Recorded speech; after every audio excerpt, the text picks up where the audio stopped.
నమస్తే K24 news Kadapa జిల్లా రాజంపేట నియోజకవర్గం సిద్ధవటం మండలం మాధవరం గ్రామ పంచాయతీ పరిధిలోని SKR నగర్ దళితవాడ మహిళలు తీవ్ర ఆవేదన వ్యక్తం చేస్తున్నారు. గత 20 ఏళ్లుగా జీవనాధారం లేక కూలి పని చేస్తూ కుటుంబాలను నెట్టుకొస్తున్నామని ప్రభుత్వం 2013లో సర్వే నెంబర్ 913లో నేల కేటాయించి 7వ విడత రెవెన్యూ సభలో రసీదులు కూడా ఇచ్చినా ఇప్పటి వరకు అమలు కాలేదని వాపోతున్నారు. 65 కుటుంబాలు 30 ఏళ్లుగా నివసిస్తున్నాం.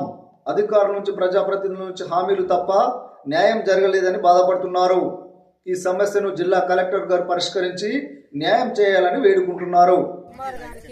పవన్ కళ్యాణ్ గారికి, చంద్రబాబు నాయుడు గారికి, కలెక్టర్ గారికి ప్రతి ఒక్కరికి వందనాలు. మేమంతా చాలా నిరుపేదలమంటే నిరుపేదం. గతంలో మేము మునక ప్రాంతానికి చెందిన వారిమి. ఎవరికి ఇక్కడ ఒక సెంటు భూమి కూడా మాకు లేదు. కూలి చేసుకుంటేనే తినాలా, లేకపోతే గమ్మునుండాలి. పట్టా భూములు ఒక్కొక్కరు 10 ఎకరాలు ఉన్నాయి, 20 ఎకరాలు ఉన్నాయి. మాకు 1 ఎకరా ఎందుకు చేపి లేకుండ్రు, 1.5 ఎకరా ఎందుకు చేపి లేకుండ్రు మాకు అంటే మాకు డబ్బులు లేవనా, మేమందరికి లంచాలు ఇచ్చుకోలేమనా. వాళ్ళైతే లంచాలు పోసి వాళ్ళు చేపించుకుంటారు, మాకు చేపిలా. కనీసము ఈ రాజకీయ నాయకులన్నా, ఈ కలెక్టర్ అన్నా ఈ ఊరు ఒకరు దిగొచ్చి మా పేదవాళ్ళు గోడ ఆలకించి వచ్చి చేపించవచ్చు కదా. మేము ఊరికి మొరపెట్టుకోవాలా? సీఎం మారుతాండ్రు, పిఎం మారుతాండ్రు, ప్రతి ఒక్కరు కలెక్టర్లు మారుతారు. ఎంతమంది వచ్చినా మా మార్పేమో అట్నే ఉంది. మాకు న్యాయం చేసే వాళ్ళే లేరు. దయచేసి ఈసూరన్న కలెక్టర్ గారు న్యాయం చేయాల్సిందిగా పవన్ కళ్యాణ్ అందరు అంటాండ్రు. మాకు కూడా జరుగుతుందేమో అని చిన్న ఆశతో మేము కూడా పవన్ కళ్యాణ్ గారికి చెప్పుకుంటాము చేపించాలా అని. దయచేసి మా వీడియో కానీ మీ వరకు వస్తే ఎవరికైనా ఈ న్యాయం చేయాలని కోరుతాను. ప్రతి ఒక్కటి 20 సంవత్సరాలుగా పోరాడుతున్నాం మేము. సంవత్సరం 2 ఏళ్ల నుంచి కాదు, 20 సంవత్సరాలుగా. గతంలో ఇదంతా మా సొంత డబ్బులు పెట్టి మేము జేసీబీలు పెట్టి మేమంతా తయారు చేయించుకున్నాము. ఇప్పుడు 20 ఏళ్ల నుంచి రానేళ్ళు ఇప్పుడు వచ్చి ఇది మాది, ఇది అక్కడ, ఇది ఇక్కడ అని వాళ్ళ కన్నుబడి ఇక్కడ హైవే రోడ్డు పడిందని ఇప్పుడు పెత్తనాలు చల్లాయించుకుంటాండి. అది ఏది మా రాజకీయ నాయకులు సపోర్ట్ ఉందనేమో కానీ ఖచ్చితంగా పెత్తనాలు మా మీద జరుపుతారు. దళితుల మీద ఏం జరుపుతున్నారు ఆయన పెత్తనాలు? బాగుండాలి మీద పెత్తనాలు జరుపుకోండి. మా కూటికి గుట్టకు లేని వాళ్ళం మేము. పనికి పోతేనే భోజనాలు అందరూ, లేకపోతే మా పిల్ల జల్ల గమ్మునుండాలి.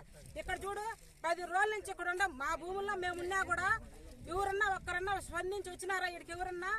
ఎవరు రాలా. మా తల్లుల పిల్లలం పచ్చి ఉండమో, తింటాడమో, తాగుతాడమో ఇట్టే ఉండదు. నీళ్ళ ప్యాకెట్లు తెచ్చుకున్నాం మేము.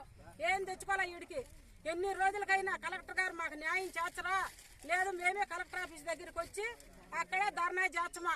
అది కూడా ఆయన నిర్ణయమే, కలెక్టర్ గారి నిర్ణయమే. అది అందరికి సభాపూర్వంగా తెలిపేది ఇంతేనాయన. అందరికి న్యాయం చేయండి, మేము చాలా పేదవాళ్ళము. మంజూరు చేసి మాకు జీవనాధారం కల్పిస్తారని మేము సవినయంగా పత్రికా విలేకరులకు సముఖంగా తెలియజేసుకుంటున్నాము.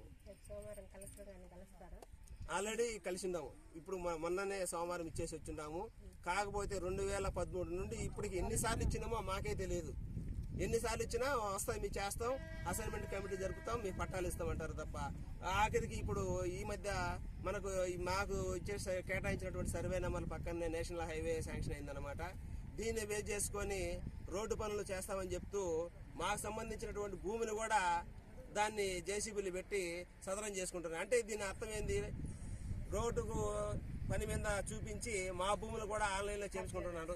ఈ మధ్య కాలంలో కొందరు నాయకులు వచ్చి ఈ భూమి మా పేర్ల మీద ఉంది, కోర్టులో ఉండాలి, ఈ భూమి మీకు రాదు, ఈ భూమి మేము చేయించుకున్నాము, మేము ఎట్లా చేయించుకున్నాం అంటారు. మేము ఎలా చేయించుకుంటారు వాళ్ళకు? మాకు 2013 నుండి ఇప్పటి వరకు భూమి ఇవ్వలేదంటే వాళ్ళకు ఈ మధ్యకాలంలో ఎలా భూమి మంజూరైంది? ఏ అసైన్మెంట్ కమిటీ ద్వారా ఇచ్చినారు వాళ్ళకి? ఆ ప్రూఫ్లు మాకు తెలియాలి కదా. ఇచ్చినామంటే ఎట్లా ఇచ్చినారు? ఇప్పుడు ఎద్దు ఏంటంటే గాటగట్టమైనట్టుగా అధికారులు కూడా అట్లే ప్రవర్తిస్తున్నారు. జేసీబీ హైవే పనుల మీద అని చెప్పేసి మాకు కేటాయించినటువంటి భూమిలో చదును చేసి 10 రోజుల నుంచి వర్క్ చేస్తున్నారు. మేము 10 రోజుల నుంచి గుడారాలు వేసుకొని ఇక్కడే జీవనం చిన్న పిల్ల అందరితో కలిసి ఇన్నే మేము నిరాహార దీక్షగా కూర్చొని ఉన్నాము. కానీ అధికారులు ఎంఆర్ఓ గారు వచ్చారు, చూశారు, ఈ భూమి ఉందయ్యా, మీకు అసైన్మెంట్ కమిటీ జరుగుతుందని మీకు మంజూరు చేస్తామని అంటున్నారు. కానీ మా చేతిలో లేని ఇది విషయము, కలెక్టర్ గారు స్పందించాలా, మీకు భూములు మంజూరు చేయాలని ఎంఆర్ఓ గారు కూడా చెప్పుకోవడం జరిగింది. కానీ బాడాబాబులు, పెత్తందారులు వాళ్ళు అధికారుల మాట కూడా లెక్క చేయడం లేదు. ఇది మాది అన్నట్టుగా వచ్చి వాళ్ళ వ్యవహారాల వాళ్ళు కళ్ళలో రావడము, వీడియోలు తీసుకోవడము, ఇది మా భూమి అని చెప్పడం అని చేసుకొని వెళ్ళిపోతున్నారు. మేమైతే